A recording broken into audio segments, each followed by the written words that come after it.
हरिः ओम् श्री गुरुभ्यो नमः हरिः ओम्। ॐ शन्नो मित्रः शं वरुणः शन्नो भवत्वर्यमा शन्न इन्द्रो बृहस्पतिः शन्नो विष्णुरुक्रमः नमो ब्रह्मणे नमस्ते वायो त्वमेव प्रत्यक्षं ब्रह्मासि त्वमेव प्रत्यक्षं ब्रह्म वदिष्यामि ऋतं वदिष्यामि सत्यं वदिष्यामि तन्मामवतु तद्वक्तारमवतु अवतु माम् अवतु वक्तारम्। ॐ शान्ति शान्ति शान्तिः। ॐ सहना भवतु सहनौ भुनक्तु सह वीर्यं करवावहै तेजस्विनावधीतमस्तु मा विद्विषावहै। ॐ शान्ति शान्ति शान्तिः। सदाशिवसमारम्भां शङ्कराचार्यमध्यमाम् अस्मदाचार्यपर्यन्तां वन्दे गुरुपरम्परां श्रुतिस्मृतिपुराणानाम् आलयं करुणालयं नमामि भगवत्पादं शङ्करं लोकशङ्करं शङ्करं शङ्कराचार्यं केशवं बादरायणं सूत्रभाष्यकृतौ वन्दे भगवन्तौ पुनः पुनः।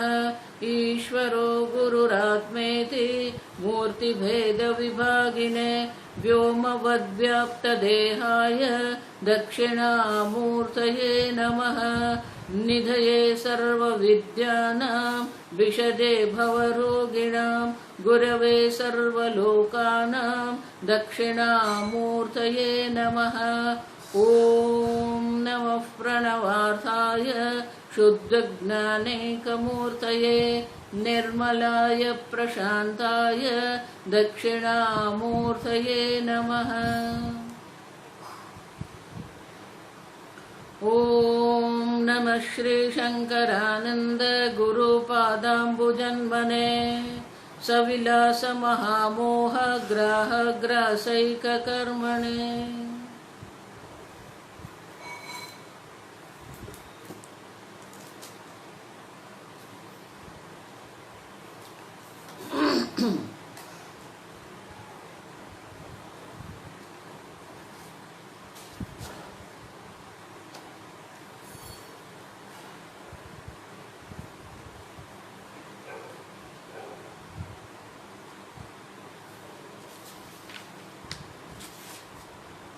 श्लोक नंबर 293। धन्योऽहं धन्योऽहं दुःखं सांसारिकं न विक्षेद्य सांसारिकं न विक्षते। धन्योऽहं स्वस्य अज्ञानं पलायितं क्वापि धन्योऽहं स्वस्य अज्ञानं पलायितं क्वापि। धन्योऽहं कर्तव्यं मे न विद्यते किञ्चित् धन्योऽहं प्राप्तव्यं सर्वमद्य सम्पन्नं धन्योऽहं प्राप्तव्यं सर्वमद्य सम्पन्नम्।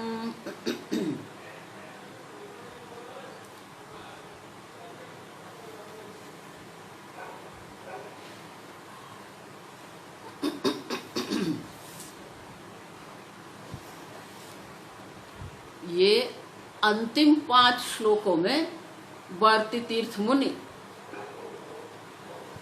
उस ज्ञानी की धन्यता को प्रकट करते हैं जिसने अपनी पूर्णता में स्थिति प्राप्त कर ली। जो भगवान ने गीता में कहा ना, आपूर्यमाणम अचल प्रतिष्ठम, वो अचल प्रतिष्ठा है। जिस प्रकार से समुद्र की प्रतिष्ठा अचल है, उसी प्रकार से ये ज्ञानी जो है, ज्ञानी की प्रतिष्ठा अचल है। तो वो अचल प्रतिष्ठा जो उनकी है, वो अचल प्रतिष्ठा में जो धन्यता का अनुभव करते हैं, वो वो धन्यता का अनुभव क्या है। देखो ये किसी के अन्य ज्ञानी है कि नहीं, उनके लिए नहीं, उनका मापदंड नहीं है, आप समझो। ये हमारे लिए है। हम इस प्रकार की धन्यता की अनुभूति करते हैं कि नहीं। ये जितने भी धन्यता का अनुभव दर्शाया है वो हमारे लिए है। हमें इस प्रकार की धन्यता की अनुभूति होती है कि नहीं। धन्यो हम दुखम सांसारिकम न वीक्षे अद्य। अद्य मानी आज, अभी वर्तमान में मैं किसी भी प्रकार के सांसारिक दुख को देखता ही नहीं हूं। उतना ही नहीं, स्वस्य ज्ञानम पलायितम क्वापि कहां पर, ये अज्ञान भी कहां पर पलायन हो गया, है ही नहीं अज्ञान नाम की वस्तु। और आगे कहते हैं धन्यो हम कर्तव्यम न विद्यते किंचित। मेरा कोई कर्तव्य ही नहीं। आप देखो, कर्तव्य बुद्धि ही नहीं है। जब तक ब्रह्म ज्ञान नहीं होता है तब तक वो कर्तव्य बुद्धि है। आप समझना ये ठीक से। जिस प्रकार से सांसारिक जन जो है उनका कर्तव्य है, धन है, घर है, धन, गृह, परिवार, संबंध, सामाजिक कार्य, अब ये सब कर्तव्य है। ये कर्तव्य बुद्धि है, आप समझो। उसी प्रकार से जो भक्ति वाले हैं उनको भी भक्ति एक कर्तव्य है। जिज्ञासु के लिए भी कर्तव्य है। अथा तो ब्रह्म जिज्ञासा कर्तव्य। अब देखो क्यों कर्तव्य, तैत्तिरीय उपनिषद स्वयं कहते हैं तद ब्रह्मस्त विजिज्ञासस्व। वो ब्रह्म जो है उनको जानने की इच्छा अब देखो करनी चाहिए। विजिज्ञासस्व, तो जो साधक है उनके लिए भी कर्तव्य है। शास्त्र श्रवण कर्तव्य है, श्रोतव्य है। देखो जैसे कर्तव्य में तव्य प्रत्यय है ना, श्रोतव्य है, मंतव्य है, निदिध्यासितव्य है। अब देखो, तो जब तक ब्रह्म ज्ञान में निष्ठा नहीं होती है तब तक वो तव्य है हमारे साथ, वो है। अब देखो निदिध्यासितव्य है। लेकिन एक बार ब्रह्म ज्ञान में निष्ठा हो गई, मैं पूर्ण ब्रह्म हूं, मैं ब्रह्मानंद स्वरूप हूं। आगे हम देखेंगे विलक्षण साक्षी चिन्मात्रो हम सदाशिव। इस प्रकार से जिसकी अपनी पूर्णता में, अपनी असंगता में, अपनी निर्विकारिता में जिसकी निष्ठा हो गई है, फिर उनके लिए कोई कर्तव्य नहीं है।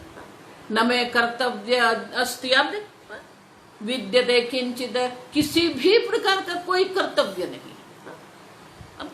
तस्य कार्यम न विद्यते, भगवान भी कहते हैं उनके लिए कोई कार्य, कोई कर्तव्य नहीं है। तो आपको भी ये मेरा अभी कोई कर्तव्य शेष नहीं है ऐसी अनुभूति होती है। हमें तो बहुत कुछ करना है, ये जानना है, वो जानना है, या जाना है। अब तो जिसके मन में किसी भी प्रकार किंचित, आप देखो किसी भी प्रकार का कोई कर्तव्य नहीं, धन्योहम प्राप्तव्यम सर्वमद्य संपन्नम। जो प्राप्तव्य, जो प्राप्त करने योग्य है वो सब संपन्न हो गया है मेरे लिए। अभी कुछ बाकी नहीं है प्राप्त करने का, न करने का कुछ बाकी है, न प्राप्त करने का मेरे लिए बाकी है। और इसलिए धन्योहम, वो धन्यता की अनुभूति हमें होनी चाहिए। प्राप्तव्यम सर्वम अद्य संपन्नम। आज इस धन्यता के कारण मेरे जो भी कुछ प्राप्त करना है वो सब संपन्न हो गया मेरे लिए, सिद्ध हो गया। आगे धन्योहम तृप्तिर्मे कोपमा भवेल्लोके। धन्योहम तृप्तिर्मे कोपमा भवेल्लोके। धन्योहम धन्यो धन्य पुनर्धन्य। ज्ञानी जन अपनी धन्यता प्रकट कर रहे हैं। तृप्तिर्में कोपमा भवेल्लोके, ये सब संधि है।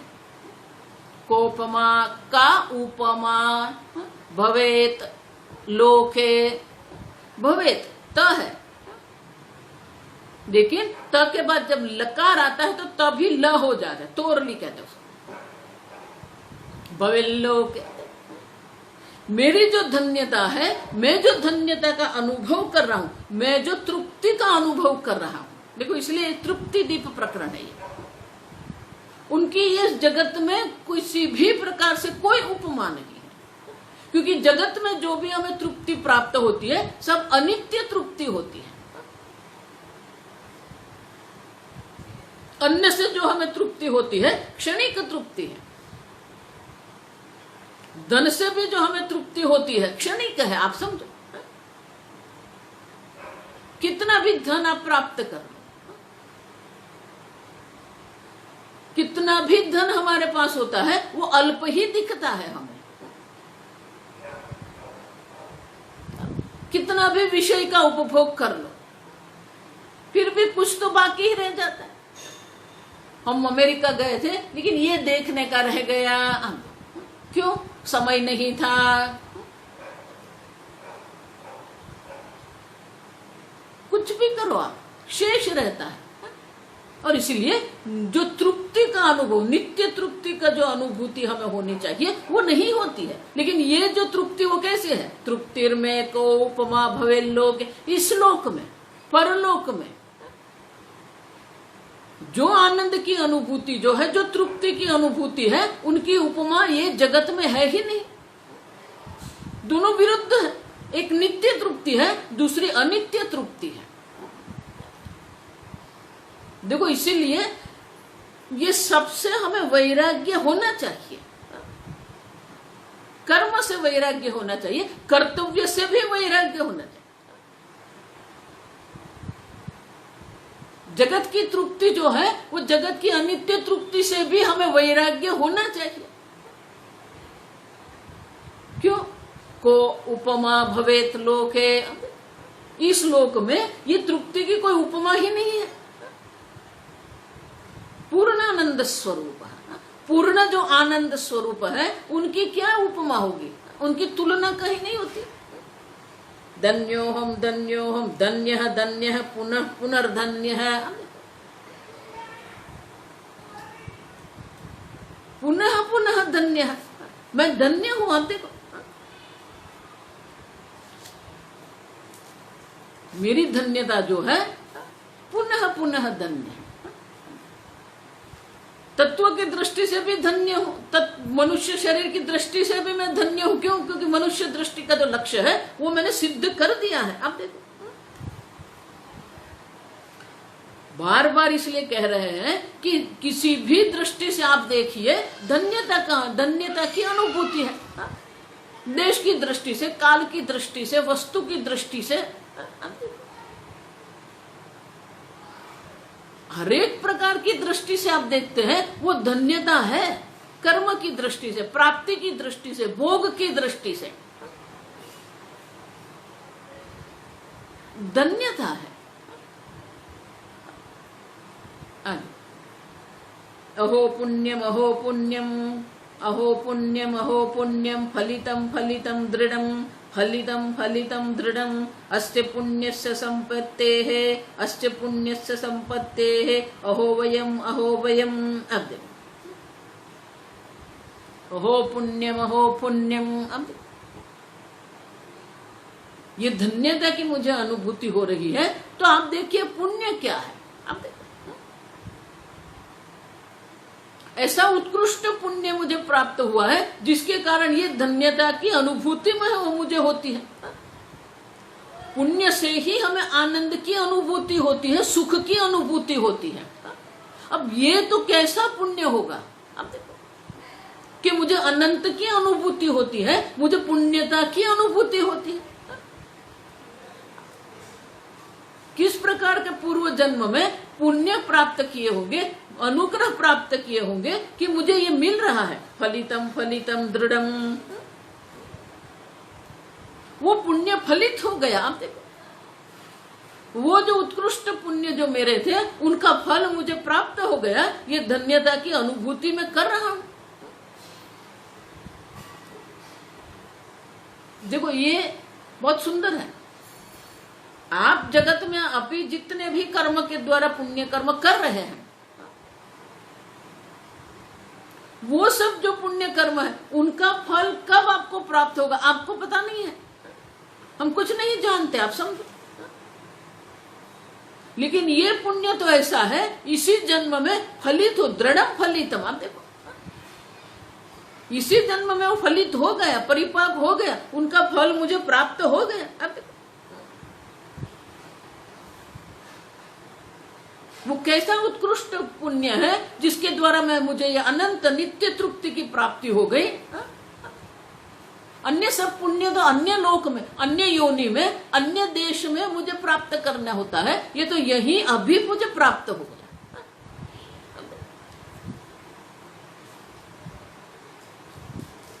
आप समझे, यस्य पुण्यस्य सम्पत्तेः है। अब देखो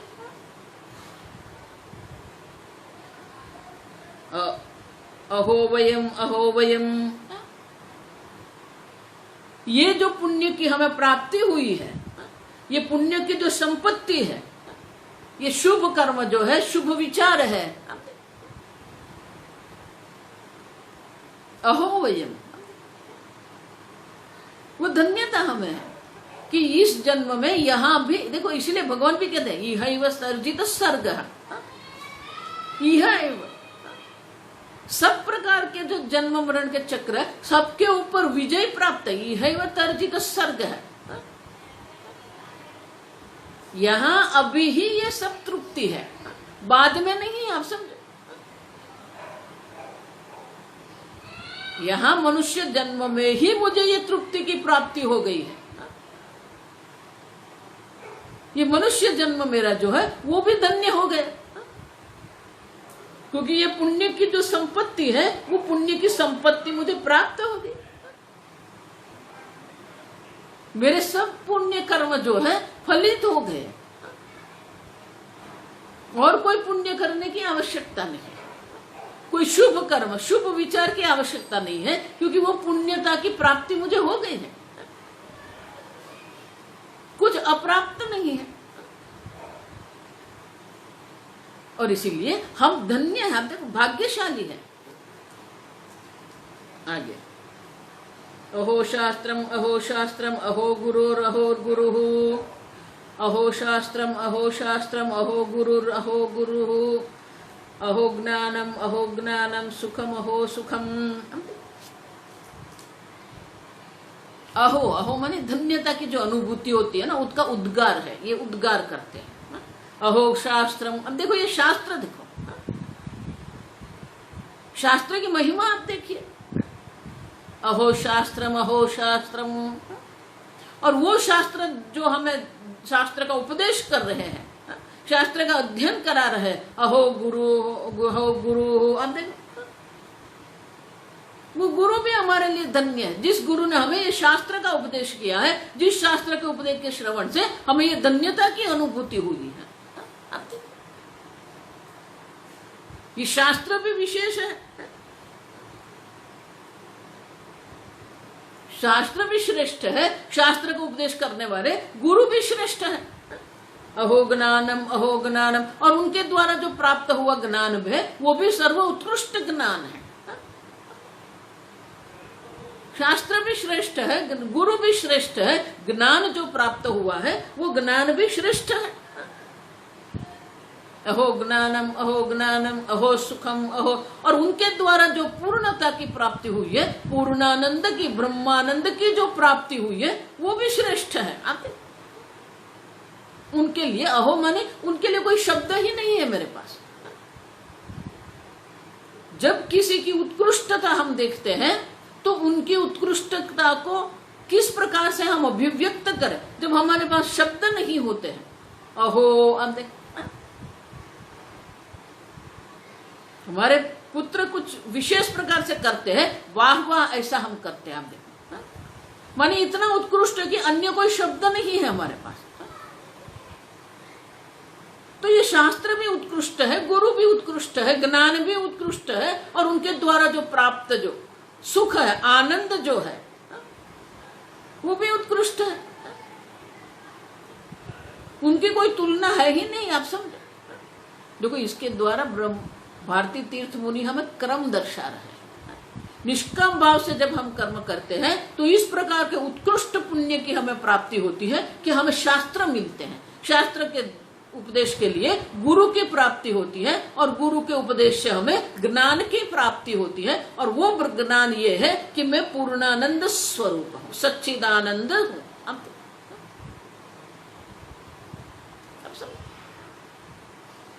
कुछ ऐसे विशेष प्रकार के पुण्य होंगे कि ईश्वर का अनुग्रह मुझे प्राप्त हो गया, ईश्वर के अनुग्रह से मुझे शास्त्र की प्राप्ति हुई, ईश्वर के अनुग्रह से मुझे गुरु की प्राप्ति हुई, ईश्वर के अनुग्रह से मुझे ज्ञान हुआ, और ईश्वर के अनुग्रह से वो अनंत आनंद की अनुभूति हो रही है। आप समझो, ये क्रम है। आप समझो, ये क्रम में किसी भी प्रकार से कोई शॉर्टकट नहीं है। आप समझना, ज्ञान में कहीं पर शॉर्टकट नहीं। स्वामी जी इसलिए हमेशा कहते थे, पिताजी गणित के महान वैज्ञानिक है, माताजी भी महान वैज्ञानिक है गणित के, लेकिन उनका जो पुत्र जन्म होता है उनको तो 1-2 से ही आरंभ करना है। वो दोनों कितने ही बड़े गणित शास्त्री होते हुए भी जो पुत्र है उनको तो 1 से ही आरंभ करना पड़ेगा। 1 2 3 4।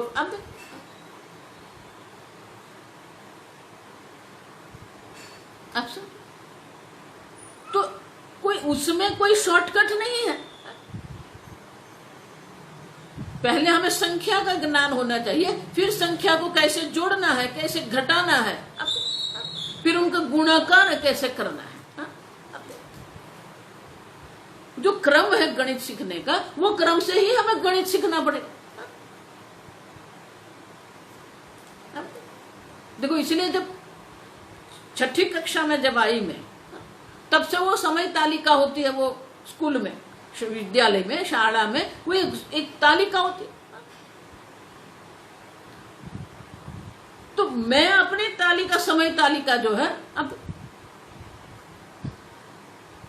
उनकी तुलना में मेरी बड़ी दीदी से करती थी हमेशा। तो मेरे तालिका में जितने भी विषय थे वही विषय उनके तालिका में भी थे। तालिका मानी टेबल्स। तो उनका जो टाइम टेबल था, हमारा जो टाइम, विषय तो एक ही थे, गुजराती, हिंदी, अंग्रेजी, विज्ञान, भौतिक शास्त्र, गणित। तो मैं जब पढ़ती थी ना, तो मुझे बहुत आश्चर्य होता था कि मैं गणित पढ़ रही हूँ, ये दीदी भी गणित पढ़ रही है, लेकिन मेरी 5वीं 6ठी कक्षा में जो गणित होता है और उनका जो 10वीं कक्षा में जो गणित होता है वो अलग होता है। मैं जो रसायन शास्त्र पढ़ती हूँ और वो जो 10वीं कक्षा में रसायन शास्त्र पढ़ते वो अलग रहेगा। आप समझो, तो विषय एक ही है लेकिन उनका एक क्रम है। ये कक्षा में इतना गणित है, इस कक्षा में इतना गणित की पढ़ाई होनी है, उससे भी अधिक पढ़ाई अगली कक्षा में हो।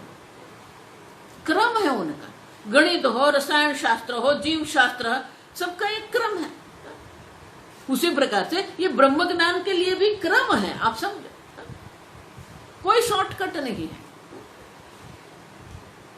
भगवान इसलिए बार बार ये क्रम दर्शाते रहे गीता में भी। आप अगर सोचते हो कि नहीं नहीं गुरु की आज्ञा हो जाती है, गुरु का आशीर्वाद मिल जाता है, गुरु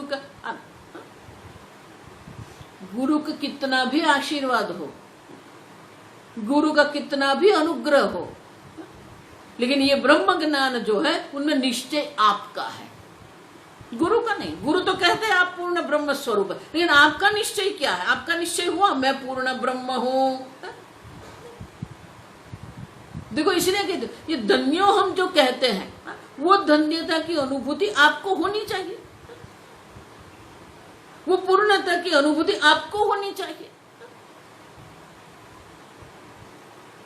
आप समझ कि किसी के लिए नहीं है, आपके लिए है। आपको इस प्रकार की धन्यता की अनुभूति होती है कि नहीं? आपने इस क्रम से ये जो देखो, शास्त्र श्रवण करना है, मनन करना है, निधिध्यासन करना है। जिज्ञासु भी भक्त है, ज्ञानी भी भक्त है। वो उत्कृष्ट अनन्य भक्ति हमारे जीवन में है कि नहीं? अव्यभिचारिणी भक्ति है कि नहीं हमारे जीवन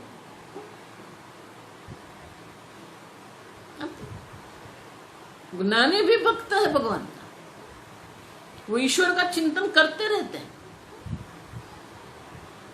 ईश्वर के चिंतन का कोई विकल्प नहीं। आप समझो आजकल जो चल रहा है ना, ये ईश्वर से ज्यादा हम गुरु की पूजा कर रहे हैं। लेकिन गुरु किसके लिए है? गुरु गोविंद दोनों खड़े, किसको लागू पाओ, बलिहारी गुरुदेव की गोविंद दियो दिखाए। अब तो लक्ष्य तो गोविंद के दर्शन है हमारे लिए, गुरु नहीं है। गुरु जी हमें गोविंद के दर्शन कराते, इसलिए गुरु श्रेष्ठ है हमारे लिए। और इसलिए हम गुरु को प्रथम नमस्कार करते हैं, क्योंकि उनके द्वारा ही हमें गोविंद का दर्शन हुआ। तो ये गोविंद का दर्शन तो बाजू पर रह गया, गुरु का मंदिर बन गया, गुरु का ही मंत्र बन गया, गुरु का ही पुस्तक हो गया। आप देखो ऐसे कितने संप्रदाय हैं। जब गीता की पढ़ाई नहीं होती है, गुरु के पुस्तक की पढ़ाई होती है। आप सब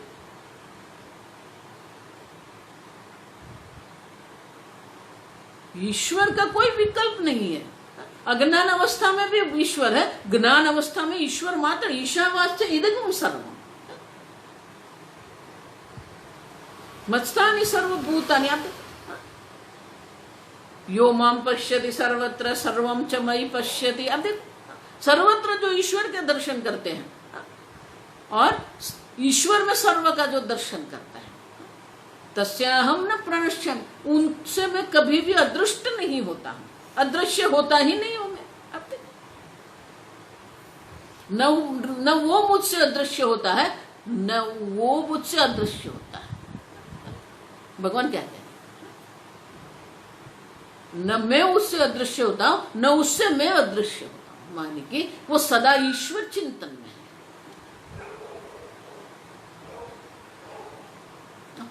वही तो धन्यता है कि सदा सर्वदा वो ईश्वर का चिंतन रहता है हमारे मन में। सदा सर्वदा हम वही तत्व चिंतन में हम समर्पित हैं। और उसके लिए ये क्रम है। एक ही श्लोक में दर्शा दिया। आप देखो 2 श्लोक में। पहले तो पुण्य है, 2 प्रकार के पुण्य होते हैं। एक भौतिक पुण्य होते हैं, दूसरे आध्यात्मिक पुण्य होते हैं। जिसके पास भौतिक पुण्य है उनके पास बहुत सारा धन है, परिवार है, सत्ता है, संपत्ति है, ये भौतिक पुण्य है। आध्यात्मिक पुण्य जिसके पास है उसके पास ये भक्ति है, शास्त्र श्रवण है, गुरु है। लेकिन हमारी दृष्टि भौतिक संपत्ति पर ही जाती है। और जिसके पास ये आध्यात्मिक पुण्य होता है उसी को शास्त्र की प्राप्ति होती है, उसी को गुरु की प्राप्ति होती है, उसी को ज्ञान होता है। और ज्ञान के कारण अपने सुख की सुखम आत्यंतिकम यत्तत, अत्यंत सुख की प्राप्ति होती है। और इसीलिए ये सब धन्य है। आप देखो उत्कृष्ट है। अहो शास्त्र मनी, ये शास्त्र उत्कृष्ट, उससे श्रेष्ठ अन्य कुछ है ही नहीं। आप देखो शास्त्र श्रेष्ठ है, गुरु श्रेष्ठ है, गुरु का उपदेश श्रेष्ठ है, उपदेश से जो ज्ञान प्राप्त होता है वो भी श्रेष्ठ है, और ज्ञान से जो अपनी पूर्णानंद स्वरूप की अनुभूति है वो भी श्रेष्ठ है। अहो शास्त्रम, अहो गुरु, अहो ज्ञानम, अहो सुखम। और अंत में ये अंतिम श्लोक है, तृप्ति तृप्तिदीपमिमं नित्यं तृप्तिदीपमिमं नित्यं ये अनुसन्धते बुधाः येऽनुसन्धते बुधाः ब्रह्मानन्दे निमज्जन्ते ब्रह्मानन्दे निमज्जन्तस्ते तृप्यन्ति निरन्तरम्। अंत में कहते हैं इदम तृप्तिदीपम, ये तृप्तिदीप प्रकरण है। ये अनुसंधति नित्यम, जो उनका नित्य अनुसंधान करते हैं। देखो हमने तो ये 298 श्लोक देख लिए, आपको उनके पुनः अनुसंधान करना पड़ेगा। जो नित्य उनका अनुसंधान करते हैं बुधा, वो कौन है? वो विद्वज्जन है बुधा। ब्रह्मानंदे निमज्जन्तः, वो ब्रह्मानंद में निमज्जन माने कि डूबते रहेंगे, उसी में वो पड़े रहेंगे, ब्रह्मानंद में ही वो निमग्न है। और निमज्जन्ते तृप्यन्ति निरंतरम, ब्रह्मानंद में ही वो निमग्न हो गए हैं और उसी में वो नित्य तृप्ति की अनुभूति करते हैं। आपको भी अगर नित्य तृप्ति की अनुभूति, निरंतर तृप्यन्ति, निरंतर अगर आपको भी ये तृप्ति की अनुभूति करनी है तो ये तृप्ति दीप प्रकरण जो है उनका अनुसंधान आप करते रहो।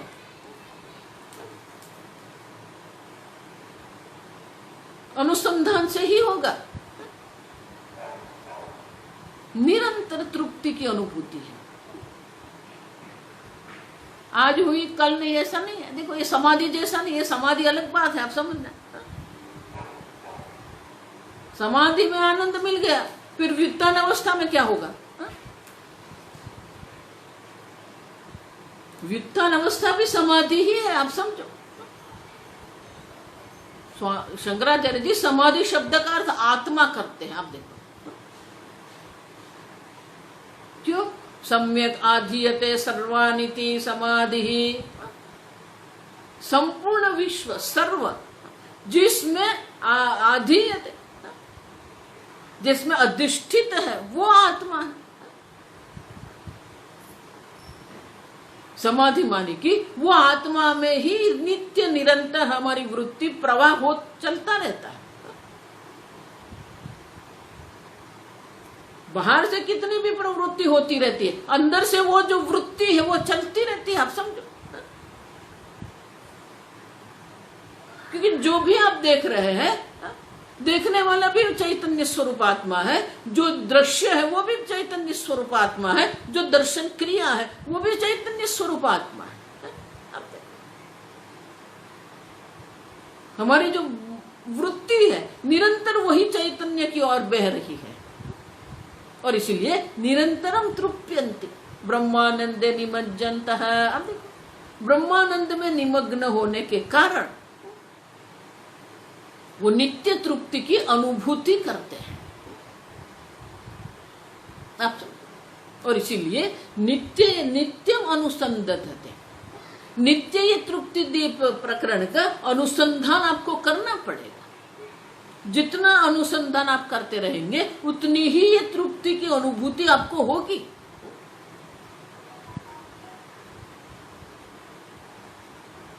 महर्षि हमेशा कहते थे कि अगर आप सोच रहे हो कि बाबा आप प्रवचन करते रहो, हमें जब सुनना है तो सुन लेंगे,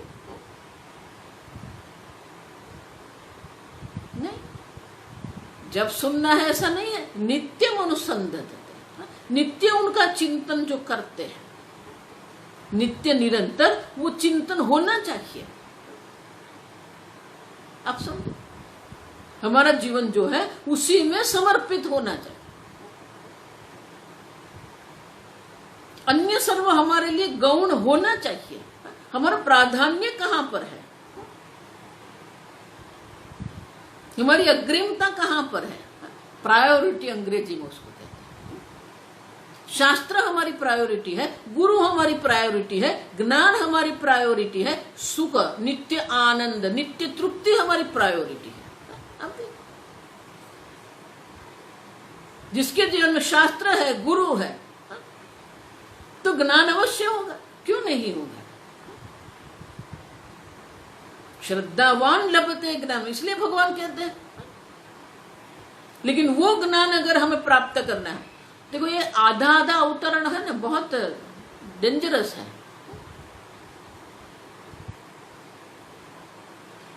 खतरनाक है, आप समझो। क्यों? भगवान इतना ही नहीं कहते श्रद्धावान लभते ज्ञान, तत्परः संयतेन्द्रियः।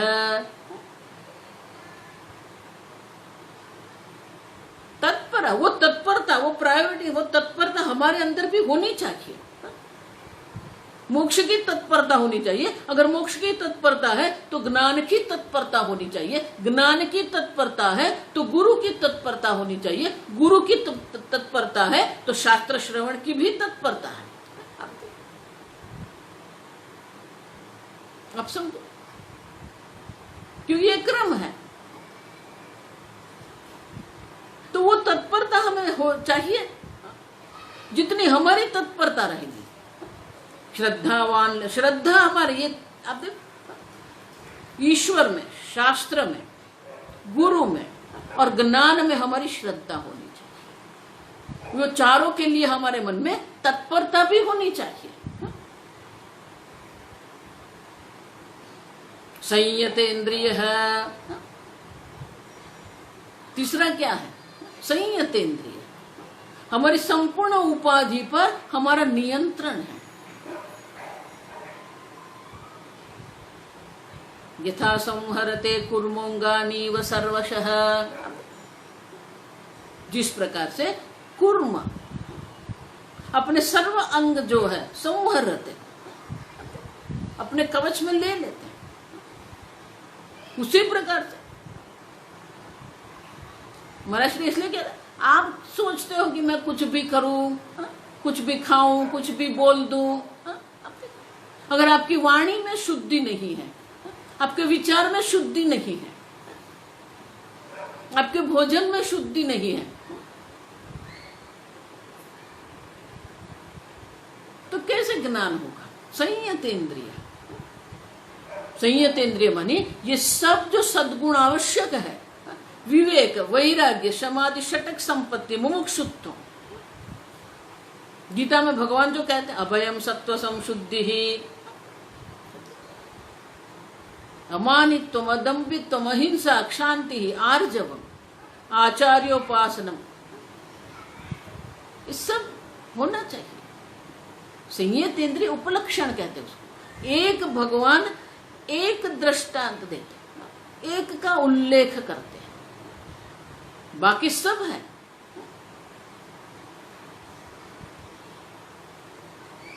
अब सत्य को पकड़ो, अहिंसा अपने आप आ जाए।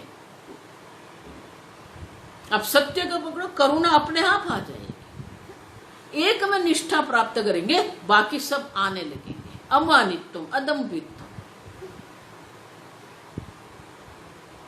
और इसीलिए संयतेन्द्रिय है, जिसमें ये तत्परता है, जिसने अपने व्यक्तित्व पर पूर्णतः प्रभुत्व प्राप्त कर लिया है, उनको आत्मज्ञान अवश्य प्राप्त होता है। आप समझो। और इसलिए ये क्रम जो है, नित्यम अनुसंधत्ते संदधत्ते, नित्य अनुसंधान होना चाहिए। जितना हमारा अनुसंधान बढ़ेगा, उनकी वृद्धि होगी, उतनी ही ज्ञान की स्पष्टता हमें प्राप्त होती रहेगी। और जितनी स्पष्टता होती रहेगी, उतनी ही तृप्ति भी अधिक होगी। अभ्यासेन तो कौन्तेय वैराग्येण च गृह्यते। जितना हमारा अभ्यास रहेगा, उतना वैराग्य बढ़ेगा। जितना वैराग्य, जितनी वैराग्य की वृद्धि होगी, उतना अभ्यास भी हमारा बढ़ेगा। जितनी अभ्यास की वृद्धि होगी, उतना वैराग्य की वृद्धि होगी। अब देखिए, ये नित्य निरंतर जो अनुसंधान करना है वो हमारे लिए कर्तव्य है, और इसीलिए कहते हैं ये अनुसंधते नित्यम ते ते तृप्यन्ति निरंतरम। देखो, ये और ते है ना, ये शर्त हो गई। आप ये अनुसंधान करेंगे तो आपको नित्य तृप्ति की प्राप्ति होगी। इनका अर्थ क्या हो गया? वो आपके पर आधारित है। आप कितना अनुसंधान करते हैं, आप कितनी भक्ति करते हैं, आप भगवान पर कितने श्रद्धा रखते हैं, आप शास्त्र पर, गुरु पर, ईश्वर पर आपकी कितनी श्रद्धा है, वो आपके पर आधारित है। आप समझो, ईश्वर भगवान तो कहते हैं आप पूर्ण चैतन्य स्वरूप, असंग चैतन्य है। नहीं स्वामी जी, वो तो ठीक है, लेकिन वो ऐसे बोलता है ना, मुझे बहुत लगता है।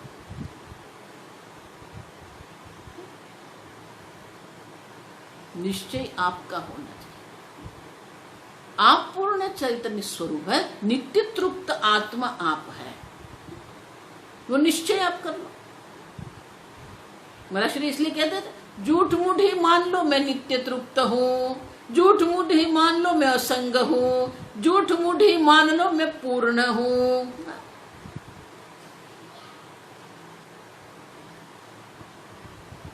देखो, जो राजकुमार बाल्य अवस्था, कुमार अवस्था में जंगल में कहीं खो गया था, अब जब युवा अवस्था में जब उनका प्राप्ति हुई, जब प्रधान उनको लाते हैं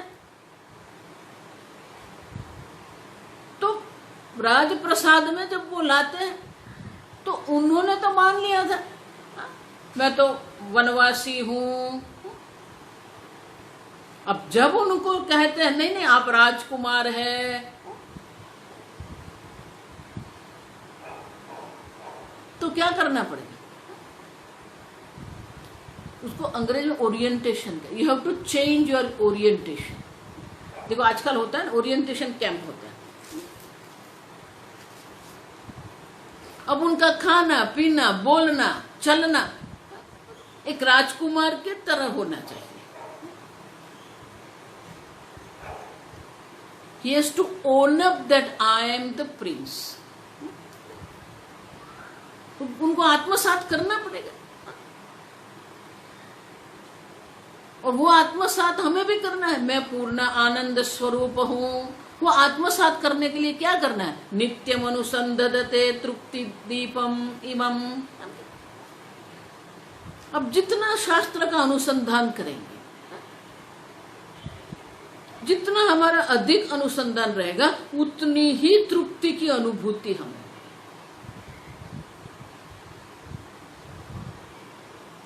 गीता में भी क्या कहते हैं? अम्बत्वाम अनुसंदधामि भगवद्गीते भवद्वेषिणी। हम देखो, उपनिषद अगर आपको कठिन लगते हैं, आप भगवद गीता का अनुसंधान करो। क्यों? अम्बत्वाम अनुसंदधामि भगवद्गीते भवद्वेषिणी। हे अम्बे, हे माँ गीता, मैं आपका अनुसंधान करता हूं। क्यों? क्योंकि आप कौन है? भवद्वेषिणी, ये भवसागर से मुझे पार कराने वाली है, मोक्ष की प्राप्ति करे। नित्य तृप्ति माने कि वो मोक्ष है, कोई कर्तव्य नहीं है, कुछ प्राप्त करने योग्य नहीं है, सब प्राप्त हो, उसी को मोक्ष कहते हैं। आप समझो, ये नित्य तृप्ति की जो अनुभूति है उसी को मोक्ष कहते हैं। सर्व प्रकार से बंधन से हमारी मुक्ति है। न कर्म का बंधन है, न भोग का बंधन है, न जन्म मरण का बंधन है, न कुछ प्राप्त करने का बंधन है हमें।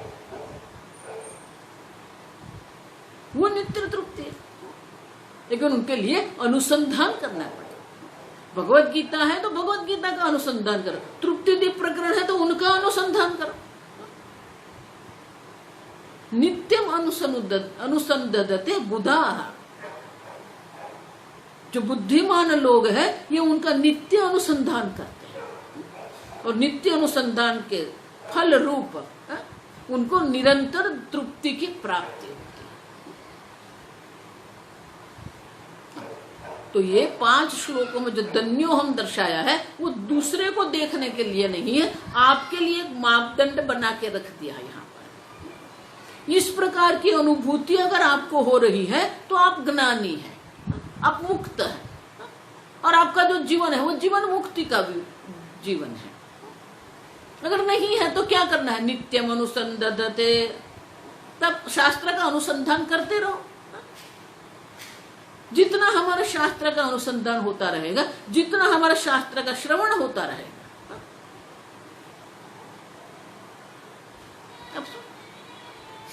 देखो इसलिए मैं कहती हूं आपके पास गुरु भी है, ईश्वर भी है, शास्त्र भी है, सब है।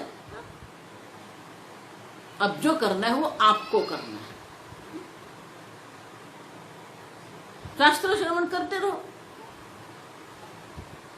मैंने ऐसे ही लोग देखे, आप समझो कि आपको सब अनुकूलता प्राप्त हो जाती है, फिर भी वो शास्त्र श्रवण नहीं करते, क्योंकि शास्त्र में कर्तव्य बुद्धि नहीं होती, आप समझो। इसलिए मैंने कहा भक्ति में भी कर्तव्य बुद्धि होना चाहिए, शास्त्र में भी कर्तव्य बुद्धि होना चाहिए।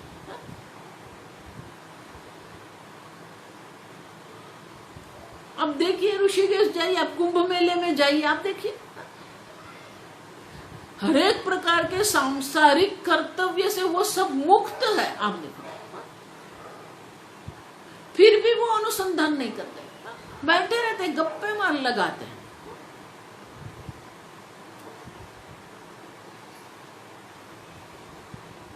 मुझे बहुत आश्चर्य होता है कि आपके पास ये समय है, भगवान ने आपको ऐसी अनुकूलता करके रखी, अनुकूल वातावरण में आप रहते हो, अनुकूल देश में आप रहते हो, और फिर भी आप तत्व का अनुसंधान नहीं करते, फिर भी आप ईश्वर चिंतन नहीं करते हैं।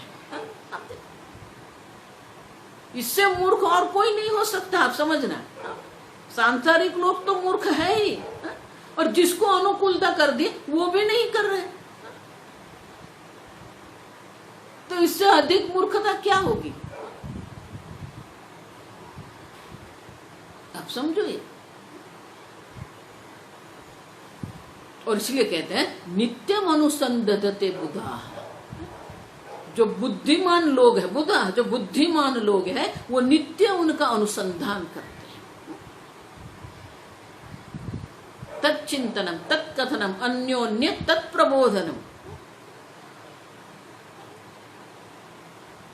मच्चित्ताः मद्गत प्राणाः बोधयन्तः परस्परं कथयन्तश्च मां नित्यं तृप्यन्ति च रमन्ति च। आपकी तृप्ति ईश्वर में होनी चाहिए, आपका रमण ईश्वर में होना चाहिए। ईश्वर चिंतन में आपको जितनी तृप्ति होगी ना, एक बार वो तृप्ति का अनुसंधान आपका हो गया, फिर ये संसार आपके लिए कुछ नहीं, गौण बन जाएगा। ईश्वर में एक बार आपको आनंद आने लगेगा ना, तो ये संसार का आनंद छूट जाएगा।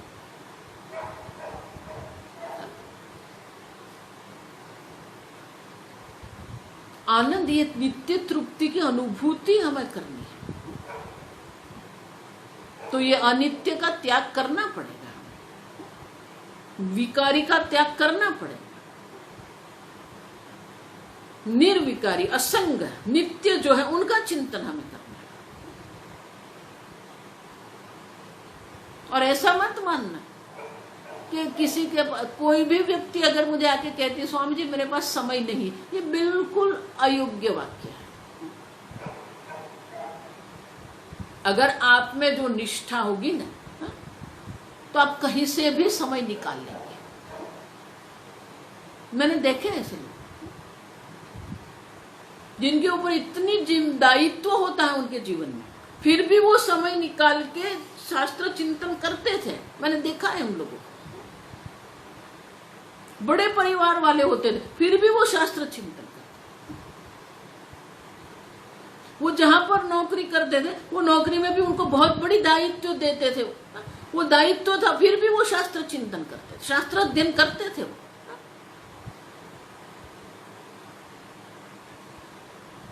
क्योंकि उनके वो समझ गए थे ये कर्तव्य है मेरा। भोजन जिसलिए आपका कर्तव्य है, परिवार आपका कर्तव्य है, तो ये शास्त्र चिंतन, ईश्वर चिंतन भी आपका कर्तव्य है। उनमें कर्तव्य बुद्धि होनी चाहिए हम।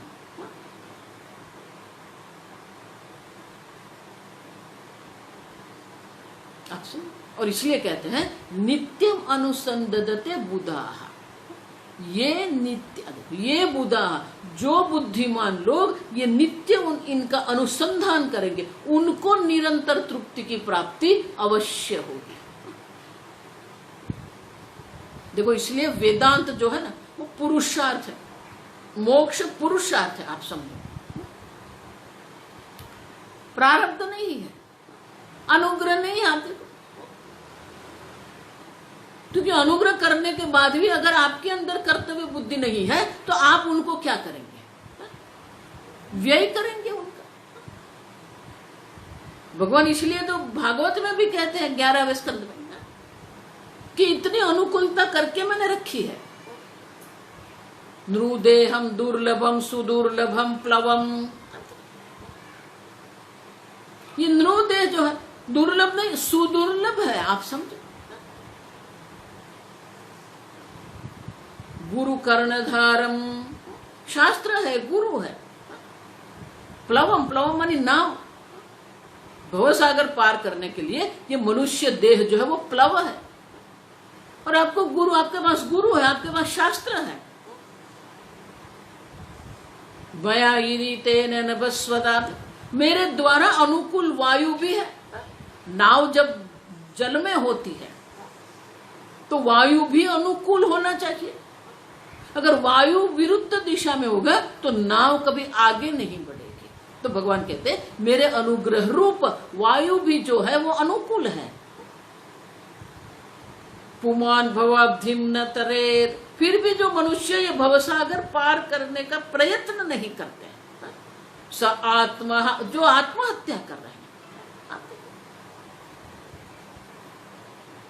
हमारा काम अनुसंधान करना है। हम जितना अनुसंधान करेंगे ज्ञान अवश्य प्राप्त है। और इसलिए कहते हैं देखो ये शर्त हो गई ना, आप जितना अनुसंधान करेंगे उतनी तृप्ति, नित्य तृप्ति आपको प्राप्त हो जाएगी। लेकिन आप सोचते हो नहीं नहीं गुरु ऐसे ही हम हमारे पर अनुग्रह कर देंगे, ईश्वर का अनुग्रह हो जाएगा, मुझे मोक्ष की प्राप्ति हो जाएगी। मोक्ष पुरुषार्थ है, प्रारब्ध नहीं। ईश्वर तो अनुग्रह करते ही है। देखो 3 समकालीन भक्त हो गए, एक नरसिंह मेहता हो गए गुजरात में, महाराष्ट्र में नामदेव हो गए और तुकाराम हो गए, ये समकालीन थे। नरसिंह मेहता जब पंढरपुर गए विठल बाग के दर्शन करने, तो विठलनाथ का जब दर्शन किया, उनके पहले पत्नी उनकी गुजर गई थी, पत्नी की मृत्यु हो गई थी, फिर वो गए यात्रा के लिए। तो वो क्या कहते हैं, बोलू थयु भांगी जंजाल सुखे बदीशु श्री गोपाल। अब देखो भगवान अच्छा हो, ये सब सांसारिक जो बंधन है छूट गए मेरे। अब मैं बहुत आराम से श्री गोपाल का चिंतन करूंगा। नामदेव भी भगवान के पास गए, बोले भगवान आपके इतना अनुग्रह है कि मुझे इतनी अनुकूल पत्नी प्राप्त हुई है कि हम दोनों साथ में आपका ही चिंतन करते रहते हैं। अब तुकाराम की जो पत्नी थी बिल्कुल कर्कशा थी, हमेशा कलह करती रहती थी। तो तुकाराम ने जाके क्या कहा, कोई फरियाद कर दी? नहीं, भगवान ऐसी कर्कशा पत्नी दे दिए, मेरा मन उसमें जाता ही नहीं, आपका ही चिंतन में करता रहता, उसमें जाता ही नहीं मेरा मन। अब किसको अनुकूलता कहेंगे? आप देखिए, पत्नी है तो भी अनुकूलता है, पत्नी अनुकूल है तो भी अनुकूलता है, पत्नी नहीं है तो भी अनुकूलता है, और पत्नी कलह कर रही वो भी अनुकूल है। इनका अर्थ क्या हो गया? मनुष्य जीवन हमारा मोक्ष प्राप्ति ईश्वर चिंतन के लिए है। किसी भी प्रकार का आपका जीवन जो है वो अनुकूल है तत्व चिंतन। ऐसा मत मानना, उनको तो बहुत बात आती, उनको तो क्या कोई कर्तव्य नहीं, वो आराम से कर सकते हैं। नहीं, मनुष्य जीवन ही मोक्ष पुरुषार्थ के लिए है, और इसलिए हमारा प्रारब्ध भी भगवान ने ऐसे बनाया है कि हम ये कर सकते हैं अगर हमारा निश्चय हो तो। हमारी तत्परता हो तो अब अगर आपकी तत्परता होगी तो सब आपके लिए अनुकूल रहेगा। किसी भी परिस्थिति में आप तत्व चिंतन करेंगे, शास्त्र चिंतन करेंगे, ईश्वर चिंतन करते रहेंगे, क्योंकि मनुष्य जीवन का लक्ष्य ही मोक्ष है। आप सब पुण्य प्राप्ति करना मनुष्य जीवन का लक्ष्य नहीं है। धन संपत्ति परिवार मनुष्य जीवन का लक्ष्य नहीं है। आप समझो, मोक्ष आप जीवन का लक्ष्य है, मोक्ष पुरुषार्थ है। अगर मोक्ष पुरुषार्थ है तो भगवान को अनुकूलता करनी ही पड़ेगी, और वो अनुकूलता है। आप समझो, बात इतनी है कि हमारे अंदर वो संयत इंद्रिय, हमारी उपाधि पर हमारा प्रभुत्व है कि नहीं, हमारी वो तत्परता है कि नहीं। अगर हमारे मन में ही दुर्बलता है,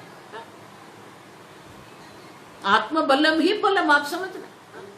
इसलिए भगवान भी अर्जुन को क्या कहते हैं, क्षुद्रम हृदय दौर्बल्यम त्यक्त्वा उत्तिष्ठ भारत। ये हृदय की दुर्बलता है हमारी। जितने आपके हृदय की दुर्बलता का आप त्याग करेंगे, उतना ही आप किसी भी संजोगों में, किसी भी परिस्थिति में तत्व चिंतन कर सकते हो। किसी भी परिस्थिति को आप तत्व चिंतन के लिए, ईश्वर चिंतन के लिए अनुकूल बना सकते हो। बहाने कोई बनाना नहीं है। और इसलिए कहते हैं कि जो ये नित्य तृप्ति दीप का अनुसंधान करते हैं, उनको ये निरंतर नित्य तृप्ति की प्राप्ति अवश्य होती है। भगवान भी वही कहते हैं,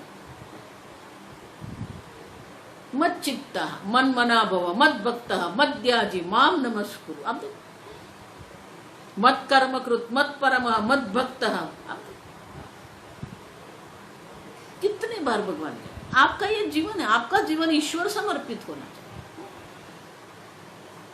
जितना आपका जीवन ईश्वर समर्पित रहेगा, इतनी ही तृप्ति की प्राप्ति होगी। देखो, इसलिए मैं हमेशा कहती हूँ, जब भी दुख की अनुभूति होती है तो कहीं न कहीं अधर्म है। धर्म का त्याग मत करो, कर्तव्य कर्म का त्याग मत करो। आप अपनी कर्तव्य निष्ठा रखो। निवृत्ति जीवन माने कि पारिवारिक कर्तव्य से हम मुक्त हो गए हैं, लेकिन ये कर्म कर्तव्य है, शास्त्र चिंतन कर्तव्य है, भक्ति कर्तव्य है। आप देखो, तो वो भी तो कर्तव्य है ना, तो वो कर्तव्य का पालन करो। स्वाध्याय प्रवचनाभ्याम न प्रमदितव्यम। और इस प्रकार से नित्य तृप्ति दीप प्रकरण जो है, इनके यहाँ उपसंहार हुआ है कि हमें उनका नित्य अनुसंधान करना है। जितना अनुसंधान करेंगे उतनी ही हमें निरंतर नित्य तृप्ति की प्राप्ति होती रहेगी। और इस प्रकार से हमने तृप्ति दीप प्रकरण जो है उनका अनुसंधान किया है। आप भी उनका चिंतन करो। अब आएगा कूटस्थ दीप है। अब थोड़े दिन आप ये प्रकरण का चिंतन करो, थोड़ा विश्राम लेते हैं। बहुत लंबा चला ये, 298 श्लोक है। आप ये जो श्रवण किया है उनका बार बार चिंतन करते रहो। विश्राम मानिए ऐसा मत मानना कि ये शास्त्र चिंतन में आपको विश्राम मिल गया। विश्राम वो नहीं है। प्रवचन में विश्राम है, चिंतन में विश्राम नहीं है। थोड़े दिन के लिए हम ये प्रवचन जो श्रेणी हमारी चल रही है उनको थोड़ा विश्राम देते हैं। फिर हमारा जो व्हाट्सएप ग्रुप है ही, उनमें उन पर हम आपको विदित करेंगे कब हम पुनः कुटस्थ दीप प्रकरण का आरंभ करते हैं, वो हम आपको विदित कर देंगे। ठीक है, तो चिंतन करते रहो, ईश्वर के अनुग्रह की प्राप्ति करते रहो, ईश्वर चिंतन करते रहो। यही आशीर्वाद और शुभेच्छा के साथ हम यहाँ ये विश्राम लेते हैं। ओ स्वस्ति प्रजाभ्यः परिपालयन्तां न्यायेन मार्गेण महीं महिषाः गोब्राह्मणेभ्यः शुभमस्तु नित्यं लोकाः समस्ताः सुखिनो भवन्तु काले वर्षतु पर्जन्यः पृथिवी सस्यशालिनी देशोऽयं क्षोभरहितः ब्राह्मणाः सन्तु निर्भयाः ॐ सर्वेषां स्वस्तिर्भवतु सर्वेषां शान्तिर्भवतु सर्वेषां पूर्णं भवतु सर्वेषां मङ्गलं भवतु सर्वे भवन्तु सुखिनः सर्वे सन्तु निरामयाः सर्वे भद्राणि पश्यन्तु मा कश्चित् दुःखभाग् भवेत् असतो मा सद्गमय तमसो मा ज्योतिर्गमय मृत्योर्मा अमृतङ्गमय ॐ पूर्णमदः पूर्णमिदं पूर्णात् पूर्णमुदच्यते पूर्णस्य पूर्णमादाय पूर्णमेवावशिष्यते ॐ शान्ति शान्ति शान्तिः हरिः ॐ श्रीगुरुभ्यो नमः हरिः ॐ।